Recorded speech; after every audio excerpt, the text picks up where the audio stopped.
500,000 years later, aliens return, and Earth holds a terrifying secret part. The descent to the Mariana Trench took 6 hours. The transport vessel was different from the others Thexval had used. It was smaller, more intimate. Only Hyun and Day made the journey. Grix and Ha-Jin remained on the surface, monitoring everything. As they dropped through the ocean layers, the pressure outside increased to levels that would crush a Veltron ship like paper. But the vessel's walls remained calm and steady. They were not fighting the pressure. They were adapting to it. The communion exists everywhere on Earth, Hyun said as they descended through complete darkness. But its core, its oldest part, lives in the deepest places, where the first complex molecules formed in volcanic vents, where chemistry became something like thought. 4 billion years ago, Day added. When your world was still molten rock, Earth already had oceans. And in those oceans, at the boundary between water and stone, the communion began. The vessel's lights revealed a landscape that should not exist. Towers of crystalline material rose from the ocean floor, each one glowing with internal light. They formed patterns that hurt to look at directly, geometries that seemed to fold through more than 3 dimensions. "We are here," Hyun said softly. The vessel settled onto a platform that grew from the rock to meet them. As soon as the door opened, Thexval felt it. A presence. Not physical, not exactly, but aware, watching, thinking. They walked through a tunnel carved through solid crystal. The walls showed images, but not random ones. Thexval saw his ship arriving in the Sol system. He saw himself on the bridge. He saw the moment he decided to come to Earth. "It has been watching us," he said. "It watches everything," Day replied. "Every ship that enters the system. Every probe. Every radio signal from deep space. The communion is patient, but it is always aware." The tunnel opened into a chamber so vast that the lights could not reach the far walls. The floor was smooth crystal that stretched in every direction, and in the center of the chamber something waited. It was not a creature, not a machine. It was a node of pure complexity. A sphere of crystal maybe 10 meters across, floating above the floor. Patterns moved through it faster than the eye could follow, colors that Thexval had no names for, shapes that seemed to exist in more than the usual 3 dimensions. "This is the heart," Hyun said. "Not all of the communion. Just the oldest, most concentrated part. The core that has been thinking since before animals existed on land." Thexval stepped closer. His scanner went wild, picking up signals across every spectrum. Radio, infrared, quantum entanglement, gravity waves. The node was communicating on 100 different levels simultaneously. "How do I speak to it?" he asked. "You already are," Day said. "The moment you entered this chamber, it began reading you. Your body language, your breathing, your electromagnetic field. It knows more about you now than you know about yourself." "Then let it speak to me," Thexval demanded. The node pulsed once, bright and sudden, and Thexval understood, not in words, not in images, in direct knowledge placed into his mind like a memory he had always had. He saw Earth forming from dust and rock. He saw the first oceans condensing from steam. He saw complex molecules gathering around volcanic vents, combining and recombining. And he saw the moment when chemistry became more. When the crystal structures deep in the rock began to hold patterns. When those patterns began to interact. When interaction became communication. When communication became thought.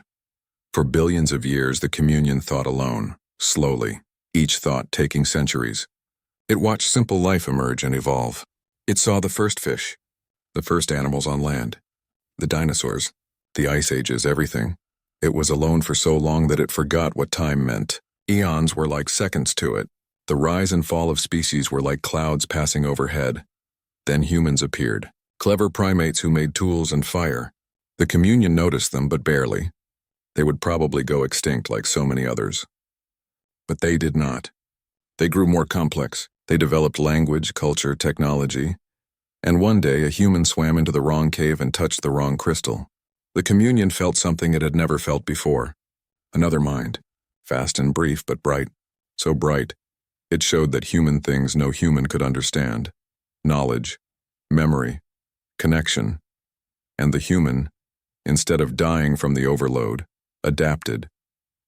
His brain rewired itself to handle the input. He became a bridge. That was the moment everything changed. The communion found purpose, not conquest, not dominance. but partnership. It offered humanity time, knowledge, and connection. Humanity offered the communion speed, creativity, and the stars. The images faded.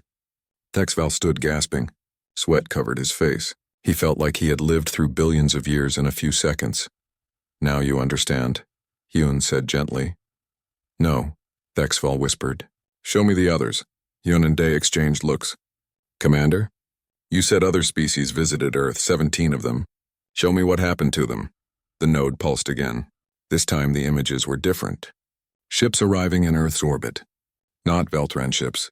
Other designs, other technologies. Some came when dinosaurs walked the Earth. Others arrived during the Ice Ages. One came just 50,000 years ago when humans were still primitive. Each time the visitors landed. Each time they met the changed humans who carried the communion.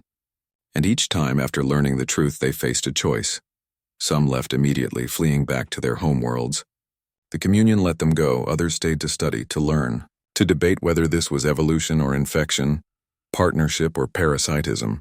These visitors spent years on Earth watching and analyzing, and in the end some of them chose to connect, to become part of something ancient and vast, to trade their brief individual existence for something eternal and shared. The node showed Thexval faces that were not human. Creatures with scales, beings made of crystalline structures themselves, soft-bodied things that lived in water. All of them changed, all of them now part of the communion. They are still alive, Day said. In a sense. Their memories, their experiences, their unique perspectives, all preserved, all accessible. They are part of us now. Thexval felt sick. You consumed them? No, Hyun said firmly. They chose to join. Every single one. The communion never takes an unwilling mind. It cannot. Connection requires consent. Force breaks the link. But they are not themselves anymore, Thexval said. Are you yourself? Hyun asked.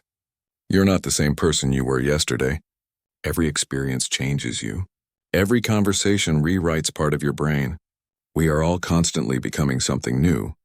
The communion just makes that process deeper and longer lasting. Hajin's voice crackled through Thexval's communicator. Commander, are you safe? Your vital signs are elevated. Thexval pressed the device. I'm fine. Stay on alert. He turned back to the node. I need to ask it directly. Is humanity still humanity? Or have they become something else entirely? The node pulsed. This time, instead of images, Thexval felt emotions. Not his own. The communion's loneliness. Billions of years of loneliness. Then joy at finding companionship. Curiosity about these strange, fast-thinking creatures. Pride in what they had built together. Hope for the future they would share. And underneath it all, something else. Hunger. Not for food or energy. Hunger for connection. For more minds to join the network.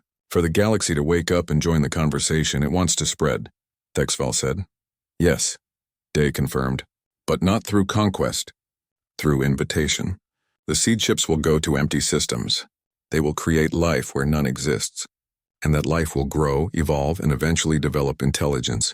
When it does, the communion will be there waiting, offering the same choice it offered humanity. And if the galaxy says no, Thexval asked. Then the galaxy stays as it is, Hyun said. Isolated, alone, brief. Every species dying after a few million years, all their knowledge lost. Is that better? Thexval did not answer. He could not answer. Because he had seen what the communion offered. Immortality, not of body but of mind. Connection that transcended death. Knowledge that accumulated over geological time. Purpose that stretched across the stars. But the cost was individuality. Privacy. The loneliness that defined what it meant to be a separate being. You need to take a message to your people, Day said. The Velthran Empire needs to know what waits here. What humanity has become. What choice we represent. What choice? Thexval asked. Evolution or extinction, Hyun said simply. Connection or isolation. Either the galaxy joins us eventually, growing into something vast and eternal, or it remains as it is, a collection of lonely species shouting into the void until they burn out one by one. The node pulsed one final time. Thexval felt something like a question being asked. Not in words, but in intent. The communion wanted to know if he would carry its invitation to the stars, if he would be the bridge between humanity and the Velthran Empire, if he would help the galaxy wake up. I need time, Thexval said. I need to think. Of course, Hyun said. We have waited 500,000 years. We can wait a little longer. As they returned to the surface, Thexval looked back at the glowing node. It watched him leave. It would always watch, patient, ancient, hungry for connection. 500,000 years later, aliens return, and Earth holds a terrifying secret part 3. Before they went to the deepest place, Hyun insisted they see the surface world first. You need context, she said. You need to understand what we have built before you meet what helped us build it. They took a transport ship to the surface. It was not like any vessel Thexval had seen before. The hull was smooth and warm to the touch. It moved through the water without any visible propulsion system. When he asked how it worked, the pilot, a young man named June, simply said, "It swims." They emerged from the ocean near a city that the records called Seoul. Thexval expected towers of metal and glass. What he saw instead made him question his understanding of architecture. The city was alive. Buildings rose from the ground like trees, their walls covered in a material that looked like bark but felt like stone. Each structure breathed, drawing in air through thousands of tiny pores and releasing it cleaned and filtered. Parks filled the spaces between buildings, but the trees in those parks bore fruit year-round. Nothing was wasted. Nothing was random. 50 million people live here, Hyun said as they walked through a central plaza. No crime. No poverty. No pollution. How? Grix asked. No society achieves perfect order. We do not have perfect order, Day corrected. We have perfect cooperation. Everyone is connected to the communion. Everyone knows what the community needs. If someone is suffering, everyone feels it. If something needs to be done, someone does it. Not because they are forced, but because they understand why it matters. Thexval watched the people moving through the plaza. They walked with purpose, but without hurry. They smiled at each other. Occasionally, groups would stop and stand in silence for a moment, then nod and continue on their way. What are they doing?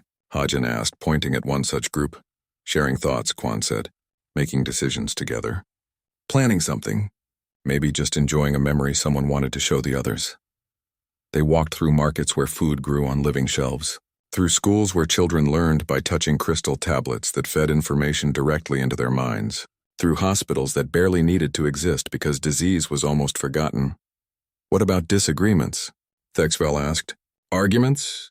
Different opinions? We have those, Hyun said. The communion does not make everyone think the same.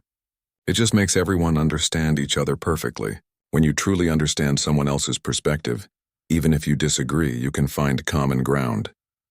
A child ran past them, laughing. Her eyes reflected light just like the adults. She was maybe 5 years old, already connected to something older than mountains. June led them to a platform that rose from the ground. Now I will show you the network, he said. The platform descended into the earth. Below the city, a vast space opened up. Tunnels stretched in every direction, their walls glowing with soft bioluminescent light. Organic cables as thick as tree trunks ran through the tunnels, pulsing with energy and information. This connects everything, June explained. Every city on Earth has these networks. They are grown, not built. The communion extends through them like roots through soil. Information travels at the speed of light, but also deeper, in ways your instruments cannot measure. Thexval scanned the tunnels. The readings made no sense. The cables carried electrical signals, yes, but also something else. Chemical signals. Thermal patterns, quantum fluctuations. It was data transmission on multiple levels simultaneously. How deep does it go? He asked. All the way down, June said. To the mantle. To the communion's heart. These routes connect every continent, every island. The entire planet is one living network. They returned to the surface and took a shuttle to Mars. The journey took only a few hours. The ship moved faster than anything in the Velthron fleet, and it did so while barely using any detectable energy. Mars was green. Not everywhere, but in spreading patches that grew larger every year. Oceans filled the northern lowlands. Clouds drifted through an atmosphere thick enough to breathe. A woman named Hannah met them at the landing site. She was a terraformer, she explained. Her job was to guide the transformation of dead worlds into living ones. We started working on Mars 200,000 years ago, Hannah said as they walked across reddish soil covered in moss. We did not use machines. We used life. She knelt and dug into the soil. Her hand came up holding something that looked like a worm, but it glowed faintly. This is a converter. It eats rock and excretes oxygen. Billions of these creatures live beneath the surface. They have been working for millennia, slowly changing Mars into a place where normal plants can grow. Are they intelligent? Grix asked, leaning closer to examine the creature. In a simple way, Hannah said. They know their purpose. They know to avoid certain areas. They know when to reproduce and when to rest. They are connected to the communion, like everything we make. Thexval felt cold despite the warmth of his suit. Everything you make is part of this collective intelligence? Not intelligent on their own, Hannah corrected, but connected, like cells in a body. Each one has a purpose. Together, they form something greater. She returned the converter to the soil. It burrowed down immediately back to its endless work. They visited one of the Martian cities next. It was smaller than Sol, only a few million people, but it was just as alive, just as connected. Children played in parks under a sky that was still more pink than blue. Adults worked in gardens that produced food for the growing population. Why Mars? Hajin asked. You have Earth, why spread? Because we can, Hannah said simply. Because the universe is vast and mostly empty. Because making dead things live is beautiful. Because the communion wants to grow, to experience more, to be more. From Mars, they traveled to the moons of Jupiter. Europa had been transformed into something that made Thexval's head hurt to look at. The icy surface was now a membrane, translucent and flexible. Beneath it, the ocean was alive in a way that defied explanation. This took us 100,000 years, said their guide, a researcher named Tay. He was thin and tall, with eyes that seemed to see through things. Europa was already ocean under ice. We just helped that ocean wake up. Wake up? Thexval repeated. The communion can extend itself to any world with the right conditions. Water, minerals, energy. Europa had all three, so we seeded it, grew it, nurtured it. Now Europa dreams. The moon dreams, Thexval said flatly. Yes, Tay said, smiling. Not like you or I dream, but it thinks in its own way. Slow thoughts, deep thoughts. In another 1,000,000 years, Europa will be fully awake. It will be another node in the communion, a planetary intelligence connected to Earth. They stood on the surface of Europa, looking down through the transparent membrane at the glowing ocean below. Shapes moved in that ocean. Huge shapes building things with living materials. What are those? Grix asked, pointing. Gardeners, Tay said, tending the growth, making sure everything develops correctly. Some are human. Some used to be human. Some were never human at all. Thexval did not want to ask what that meant. They returned to Earth's moon for the final stop on the tour. A facility on the far side, hidden from Earth's view, housed something that Tay promised would explain humanity's true reach. The facility was small, just a few buildings grown from lunar rock, but when Tay brought them to the observation deck, Thexval understood why they had come. Through the massive transparent dome he could see them. Ships, hundreds of ships.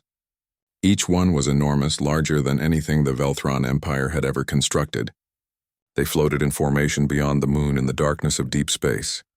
We call them seed ships, Tay said. We have been building them for 200,000 years. Each one carries everything needed to transform a dead solar system into a living one. The converters, the network material, the connection to the communion, everything. Where are they going? Thexval asked, though he already knew. Everywhere, Tay said. We have identified 10,000 suitable systems within 500 light years. These ships will travel there over the next 1,000,000 years, slowly, carefully, and they will plant the seeds of life. You are spreading across the galaxy, Hajin said. His hand was definitely on his weapon now. We are sharing, Tay corrected. The galaxy is vast and mostly empty. Why should it be? Why should life be rare when it could be common? Why should consciousness be isolated when it could be connected? Thexval looked at the ships, at the patient fleet waiting to carry humanity's strange evolution to the stars. And if someone is already living in those systems? If another species claims those worlds? Tay's smile faded. We do not take occupied worlds. We are not conquerors, but empty systems, dead planets, asteroids with no purpose, these we will claim. We will make them live. And if someone tries to stop you? Thexval pressed. Tay looked at him with those deep, strange eyes. Then they will fail. Not because we are violent, Commander, but because we are patient. We can wait. We can plan. We can work on timescales that other species cannot imagine. We are connected to something that has been thinking since before your world had an atmosphere. You cannot rush us and you cannot outlast us. The observation deck fell silent. Outside, the seed ships waited. Inside, 3 Velthrons realized they had just been given a warning wrapped in kindness.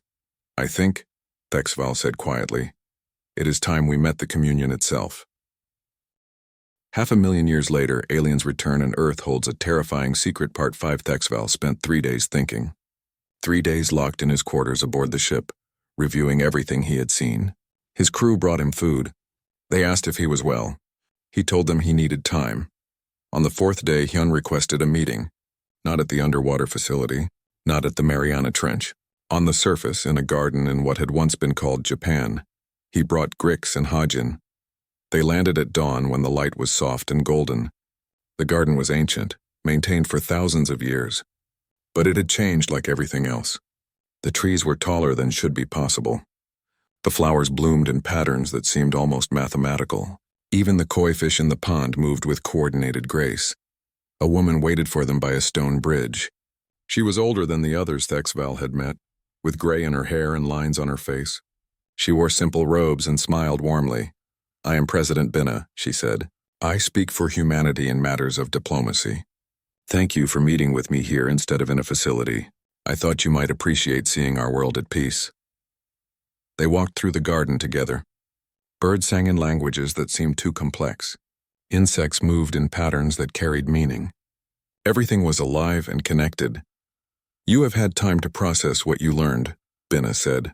"I imagine you have many questions still." "Just one," Thexval said. "What do you want from us?" Binna stopped walking. She looked at him with eyes that held centuries of memory. "We want you to take a message to the Velthron Council. Tell them what you found here.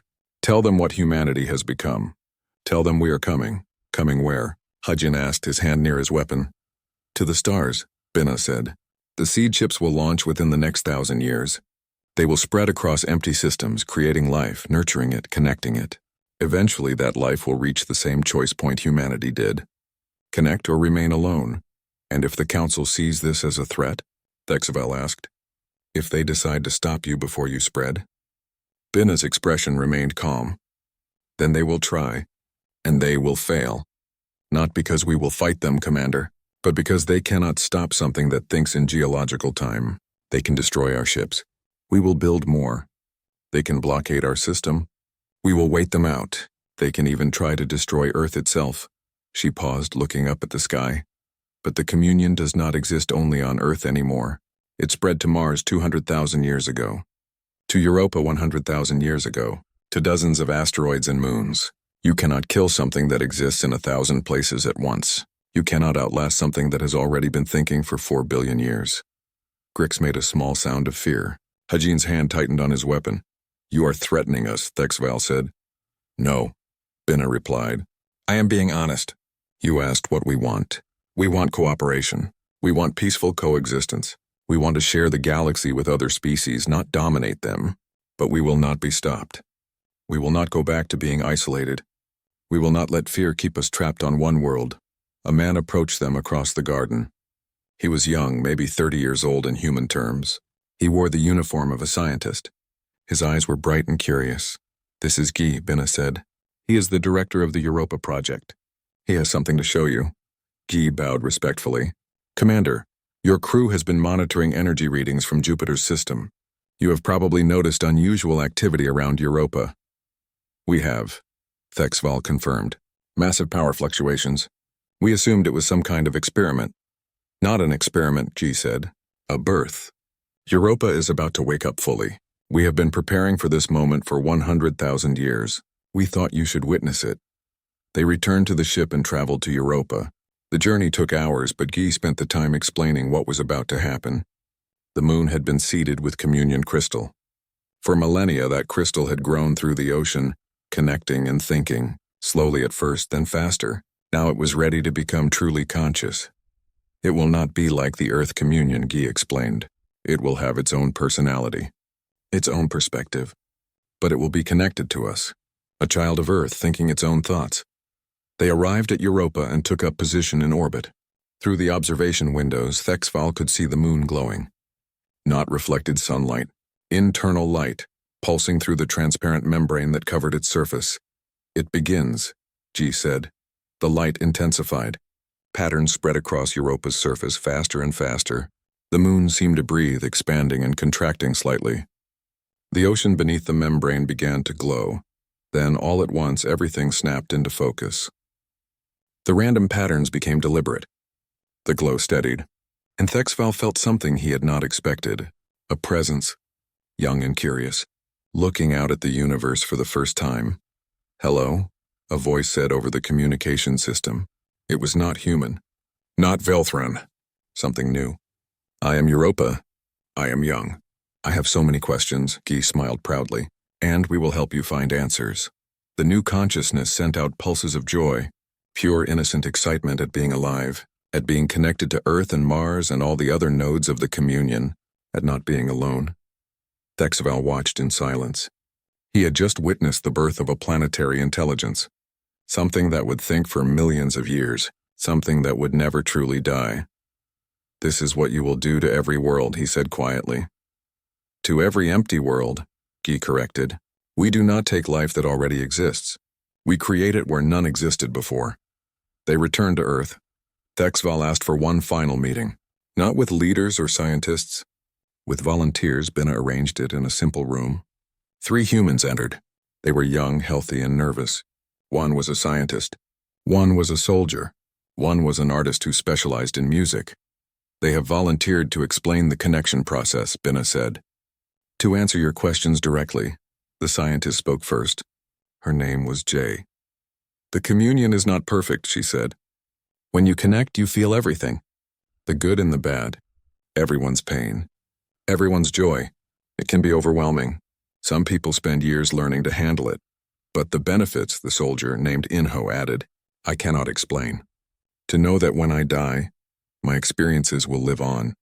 That everything I learn will help others. That I am never truly alone." The artist Mira smiled sadly. "I used to create music alone. Now when I compose, I can feel how it affects everyone connected to me. Their emotions feed back into my work. My songs are not just mine anymore. They belong to everyone." "I thought I would hate that. But it is beautiful. Would you go back?" Hajin asked. "If you could disconnect permanently." All 3 shook their heads immediately. "Never," Jay said. "Being alone is not freedom. It is prison." Thexval looked at them for a long time. Then he asked the question that had been haunting him. "If some of my crew wanted to connect, to understand firsthand, could they?"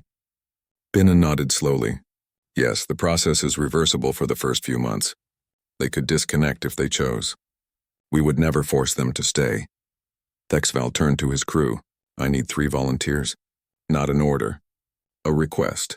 To bridge the gap between our species. To understand what we are dealing with." The silence stretched. Then Grick spoke. "I will do it. I am a scientist. I need to understand." Hajin surprised everyone. "I will go. If this is a threat to my people, I need to know its true nature from the inside." A young officer from the ship, a pilot named Lorax, stepped forward. "I have always felt alone," she said quietly, "even surrounded by crew. If there is something that can end that, I want to try." The connection process happened in the same chamber where Thexval had met the communion's heart. The 3 Velthrons lay on crystalline beds. Hyun explained each step. The initial contact, the flood of sensation, the gradual integration. Thexval watched as his crew members gasped and shook. Their eyes went wide. Then slowly they calmed. Their breathing steadied. And when they opened their eyes again, they were different. Not in appearance. In presence. They seemed more there somehow. More real. "It is incredible," Grix whispered. "I can feel Earth thinking. I can feel the minds of billions of humans. I can feel Europa's curiosity. I can feel the ancient patience of the original communion. I am still myself, but I am also more." "I was wrong," Hajin said. "This is not conquest. It is invitation. I still have my training, my loyalty to the Velthran Empire, but now I understand why they chose this. I understand what they hope for." Lorax was crying but smiling. "I am not alone anymore. I will never be alone again." Binna stepped forward. "The connection can be severed. In a few months, if they choose, we can disconnect them. They will remember everything, but they will not feel the connection anymore. The choice will be theirs." Thexval nodded. His crew would remain on Earth for now. He would return alone to the fleet. He had a report to make. a decision to force upon the council. Before he left, Binna gave him one final gift, a small crystal no larger than his thumb. "This is connected to the communion," she said. "Not enough to read your thoughts. Just enough to let us communicate faster than light. When you reach your homeworld, when you speak to the council, we will be able to hear, and we will be able to respond instantly." "You have faster than light communication?" Thexval asked, stunned. 500,000 years later, aliens return and Earth holds a terrifying secret part. Huon led them through corridors that seemed to breathe. The walls expanded and contracted so slightly that Thexval thought he might be imagining it. But his instruments confirmed what his eyes told him. The facility was alive in some way he did not understand. They took an elevator that descended for what felt like an hour. His scanner showed they were going deep into the Earth's crust, far below the ocean floor. The pressure outside should have crushed them, but the elevator moved smoothly, protected by technology he could not identify. "Where are you taking us?" Thexval asked. "To the place where we keep our memories," Day said. "You asked us to explain everything. The best way to do that is to show you." The elevator finally stopped. The doors opened onto a cavern so vast that Thexval could not see the far walls. Pillars of crystalline material rose from the floor and disappeared into the darkness above. Each pillar glowed with soft blue light. Patterns moved within the crystals like thoughts flowing through a brain. "This is the archive," Hyun said. "Every moment of human history since your last visit is stored here. Not just written records or videos, actual memories. Complete sensory experiences from billions of human lives across 500,000 years." Grix made a sound of disbelief. "That is not possible. The data storage requirements alone would exceed anything we have ever built." "You are correct," Hyun said. "Your technology could not do this, but we do not use only technology anymore." She walked to the nearest pillar and placed her hand on its surface. The crystal responded to her touch, patterns flowing toward her palm. The air above the pillar shimmered and an image formed. It showed Earth from space, but different. Covered in ice, primitive. "This is your last visit," Hyun said. "We remember it. Not from your records, but from our ancestors who saw your ships in the sky. They were terrified. They thought you were gods or demons." The image shifted. Time accelerated. Ice ages came and went. Humans spread across the continents. They built cities, invented writing, discovered agriculture. Everything happened exactly as Veltran scientists had predicted. Then, about 50,000 years after the Veltrans had left, something changed. The image showed a coastal settlement. Humans fishing in shallow water. Then one of them dove deeper than usual, following a school of fish. He found something on the ocean floor, a cave entrance that glowed with strange light. "This is where it began," Day said quietly. "A fisherman named Tay found the entrance. He swam inside even though he knew he should not. He found a chamber filled with this crystalline material, and when he touched it, it touched him back." The image showed the fisherman's face underwater. His eyes went wide. His mouth opened in a silent scream. But it was not a scream of pain. It was wonder. Terrible, overwhelming wonder. "What did he find?" Thexval asked, though part of him did not want to know. "Something that had been waiting," Hyun said. "An intelligence that had existed in Earth's deep oceans for billions of years. Long before life crawled onto land. Long before dinosaurs. Long before anything you would recognize as life." The image changed again. It showed the fisherman returning to his village. But he was different. He moved with strange grace. His eyes reflected light oddly, and when he spoke to the other villagers, some of them understood him without words. He shared what he found. Hyun continued, "Not by force. By invitation." He told them about the intelligence in the deep, about the knowledge it offered, about the connection it promised. Some were afraid and ran. Others were curious. They followed him back to the cave. Thexval watched as more humans made the journey. They entered the glowing cave and return changed. The settlement grew. More people came. Some were absorbed into the growing community. Others left, spreading stories of the strange village by the sea. "This is where your predictions went wrong," Day said. "Your scientists assumed we would develop alone. They did not account for the possibility that we were never alone on this planet." The image showed humanity spreading across the world. But now there were two branches. Normal humans who developed technology slowly, naturally, and the changed humans who carried something extra. The two groups coexisted for thousands of years, sometimes peacefully, sometimes in conflict. What happened to the unchanged humans? Hajin asked. Hyun's expression grew sad. Most of them chose to join us eventually. The benefits were too great to ignore. Longer life, no disease, direct communication, shared knowledge. The last communities of pure humans integrated about 200,000 years ago. Dexval felt sick. You assimilated them. We gave them a choice, Hyun said firmly. Every single person. We never forced anyone. But yes, in the end, they all chose connection over isolation. They chose us. The image continued to speed up. Human civilization exploded forward. Technology advanced at an impossible rate. They built cities that blended with nature. They learned to grow their buildings instead of constructing them. They spread to the other planets, transforming them with living organisms instead of machines. Stop, Dexval said. Go back, show me exactly what this intelligence is. The image froze, then shifted. It dove beneath the ocean, past the continental shelf into the crushing darkness of the deep sea. Down through volcanic vents and strange rock formations. Finally, it reached a layer of crystal that stretched across the entire ocean floor. This is it, Day said. The intelligence. We call it the communion. It exists as a crystalline network throughout Earth's mantle. It has been here since the planet was young, growing slowly, thinking slowly, waiting for something complex enough to communicate with. The image zoomed in on the crystal structure. Patterns flowed through it like neural impulses, but they moved so slowly that each thought took years to complete. It thinks in geological time, Hyun explained. When it first noticed humanity, we were already building pyramids. To us, centuries pass quickly. To it, centuries are like seconds. When we first made contact, it had been waiting for intelligent life for 4 billion years. Grix was checking his scanner, running calculations. Commander, the energy readings from this facility. They match the patterns in the images. This entire structure is connected to that crystalline network. Not just this structure, Day said. Every city, every building, every ship. We are all connected to the communion. It is part of us and we are part of it. Dexval stood up quickly. His chair dissolved back into the floor. You are telling me that an alien intelligence has taken over your entire species? No, Hyun said calmly. We are telling you that two forms of intelligence merged into something new. The communion gave us its patience, its memory, its connection to Earth itself. We gave it curiosity, creativity, and the ability to reach beyond this world. We are not controlled. We are enhanced. Can you prove that? Hajin asked. How do we know you are not just puppets? Hyun smiled. Watch, she closed her eyes. The patterns in the nearest crystal pillar suddenly stopped flowing.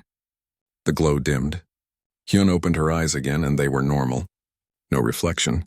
No strange light. I can disconnect whenever I choose, she said. Watch Day. Day remained connected. His eyes still reflected light oddly, but he nodded. She speaks the truth. The connection is always voluntary. It is just that very few of us ever choose to disconnect. Why would we? It is like asking someone to voluntarily become blind and deaf. Dexval looked at his security officer. Hajin's hand was near his weapon. The tension in the room was thick. A new voice spoke, young and nervous. Please do not be afraid. A young human entered the chamber.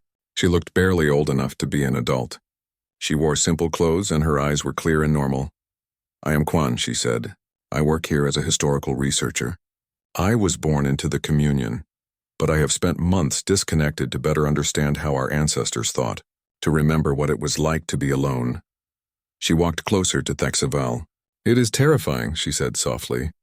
Being alone in your own head, having thoughts that no one else shares, dying and taking all your experiences with you. I understand why you are scared of us. But please understand we are not less than we were. We are more. Thexaval looked at the three humans, at the archive around them, at the weight of 500,000 years of history pressing down from above. I need to see it, he said finally. The communion itself. The intelligence. I need to know what we are really dealing with. Hyun and Dae exchanged another one of those wordless communications. Kwan looked worried. That can be arranged, Hyun said slowly. But, Commander, you should know. Meeting the communion directly is not like meeting another person. It is vast, ancient. Sometimes people find the experience overwhelming.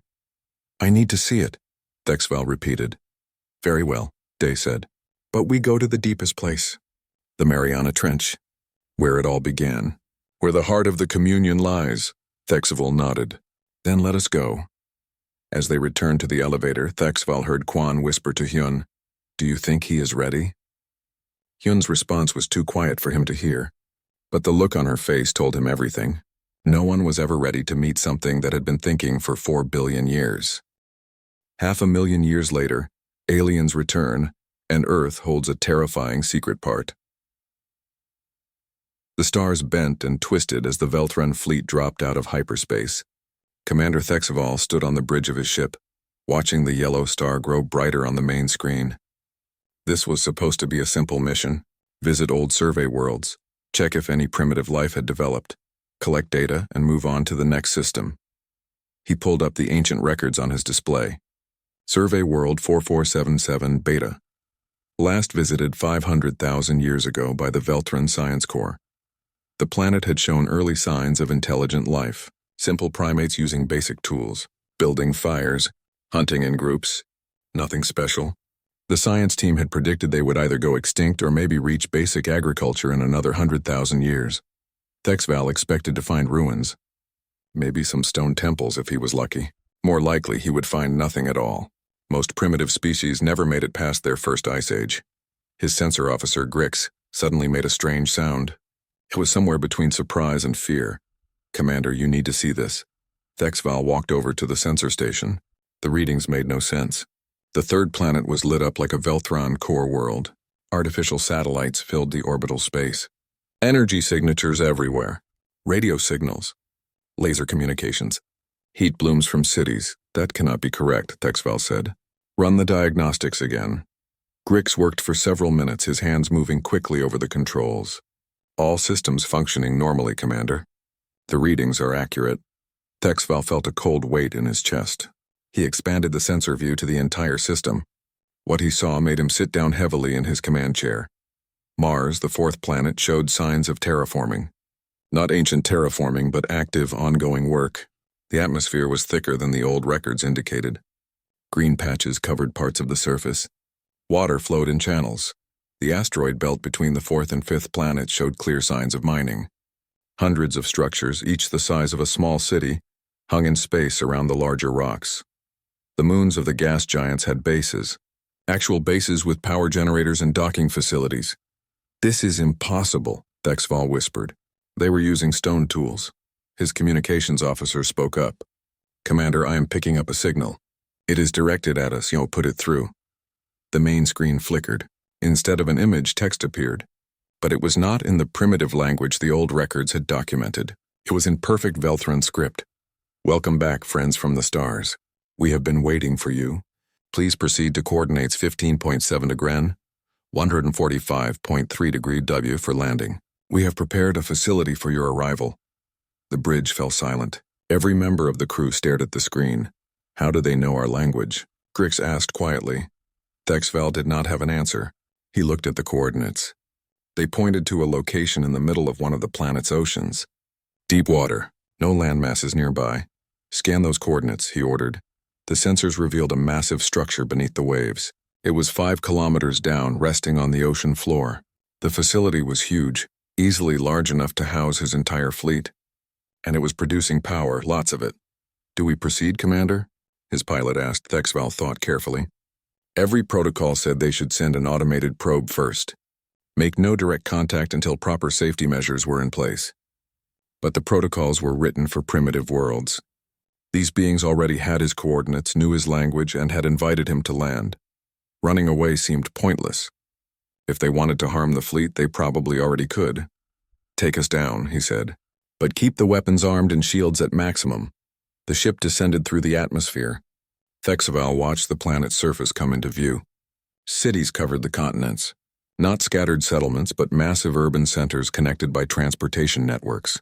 Forests and farmland filled the spaces between, but even those looked managed, planned. They reached the ocean and dove beneath the waves. The water was crystal clear. Schools of fish moved in patterns that seemed almost deliberate. As they went deeper, lights appeared in the darkness below. The facility rose up to meet them. It was beautiful in a disturbing way. The architecture blended smooth metal with organic curves. Parts of it seemed to pulse with soft light. Landing platforms extended from the main structure like petals from a flower. The ship touched down gently. Thexval stood and straightened his uniform. Grix Hagen, you are with me. The rest of you stay here and monitor everything. If anything goes wrong, leave immediately and report to the fleet. The three of them walked to the airlock. Thexval expected to need environmental suits, but his scanner showed the atmosphere inside the facility was perfectly suited for Velthron biology. That should have been reassuring. Instead, it made him more nervous. The outer door opened. A long corridor stretched ahead, lit by the same pulsing bioluminescent light. The walls were not quite metal and not quite organic. They seemed to shift slightly when he was not looking directly at them. Two figures waited at the end of the corridor. They were human, the same species from the old records, but they wore clothes made from materials Thexval could not identify. Their posture was relaxed, confident. They smiled. Welcome, the taller one said in flawless Veltran. I am Dr. Hyun. This is Director Day. We are very happy to finally meet you. Finally? Thexval asked. We have been watching for your return, Day said. We knew you would come back eventually. Your people are very thorough with your surveys. You always return to check on developing worlds. Hyun gestured down another corridor. Please follow us. We have much to discuss, and I'm sure you have many questions. They walked through the facility. Thexval tried to memorize everything he saw, but it was difficult. The architecture made no sense. Rooms seemed larger on the inside than the outside. Corridors curved in ways that should not have been possible. And everywhere that strange pulsing light. They entered a large chamber with a transparent dome overhead. Water pressed against the dome from above. Strange creatures swam past, some glowing with their own light. Please sit, Hyun said, indicating chairs that seemed to grow from the floor. Thexval sat carefully. The chair adjusted itself to his body. I will be direct, he said. How is any of this possible? Your species was using stone tools 500,000 years ago. Hyun and Dai exchanged a look. It was brief, but Thexval saw something pass between them. Not words, something else, a shared understanding that happened too quickly for spoken communication. That is a complicated story, Hyun said, but we have time. You came all this way. The least we can do is explain what happened to us. And what did happen to you? Thexval asked. Day smiled, but it did not reach his eyes. We evolved, but not in the way your scientists probably predicted. We found something. Or perhaps it found us. Something that was here long before your people ever visited Earth. Something? Hagen asked. What do you mean, something? We mean, Hyun said softly, that we are not entirely human anymore. We have not been for a very, very long time. The lights in the chamber pulsed once, bright and quick. Thexval felt the hair on his neck stand up. He looked at the two humans again. Their eyes reflected the light strangely, like mirrors, like the eyes of deep-sea creatures adapted to darkness. I think, Thexval said slowly, that you should tell us everything.